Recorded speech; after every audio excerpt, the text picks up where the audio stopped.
ఈరోజు 12 ఆర్డర్ పెట్టే వరకు ప్రజెంట్ ఇప్పుడు 3 అవుతుంది. సో కేఎఫ్సీ ఆర్డర్లు చేయబట్టి కేఎఫ్సీలో చాలా లేట్ అయిపోయింది. వాళ్ళు టైంకి ఇవ్వరు. 7కి స్టార్ట్ అయిపోయినా 7కి స్టార్ట్ అయిపోయితే మనకి 8కి అయితే సేమ్ డిన్నర్ తీరే ఆర్డర్ పడింది. ఆర్డర్ పడడం వల్ల ఒక తీసుకున్నా అక్కడక్కడ చేసిన 10 అయిపోయే వరకు 7 ఆర్డర్స్ పెట్టినా. 10 తర్వాత 12 టు మన 11 టు ఏది 2ది షిఫ్ట్ ఆన్ చేసుకుంటే నాకు ఇక 12 కొట్టాలి, టార్గెట్ రీచ్ కావాలని చెప్పేసి చూసిన కేఎఫ్సీ ఆర్డర్ కూడా పెట్టింది. ఆగితే కేఎఫ్సీ చాలా లేట్ చేసిన కేఎఫ్సీ ఫ్రెండ్స్. ఓకే, చికాకులు వేసింది.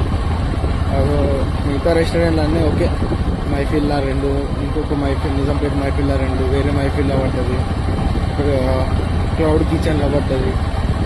అన్నిటికంటే దారుణం ఏంటంటే జియో సిగ్నల్లో ఉండలేదు 1 గంట 9 నుంచి 10 వరకు. ప్రగతి నగర్లో కానీ బొల్లారంలో కానీ నాకు అది బాగా డిస్టర్బెన్స్ అయింది. సో ఈరోజు అయితే నేను 894 రూపీస్ అయితే వితౌట్ ఇన్సెంటివ్ అయితే నేను కొట్టాను. విత్ ఇన్సెంటివ్ అయితే 1044 వస్తుంది. సో ఈరోజు ఎర్నింగ్ అదన్నమాట. అసలు నాన్ స్టాప్ 8 అవర్స్ వర్క్ అంటే 7 to 11, 11 to ఇప్పుడు 3 అయింది. 9 అవర్స్ చేస్తే మనకు 1000 రూపీస్ వచ్చినాయి. అది కూడా 220 పెట్రోల్ నష్టానికి. సో ఈరోజు మీరెంత ఎర్న్ చేశారో కామెంట్ బాక్స్లో కామెంట్ చేయండి తప్పకుండా, ఖచ్చితంగా.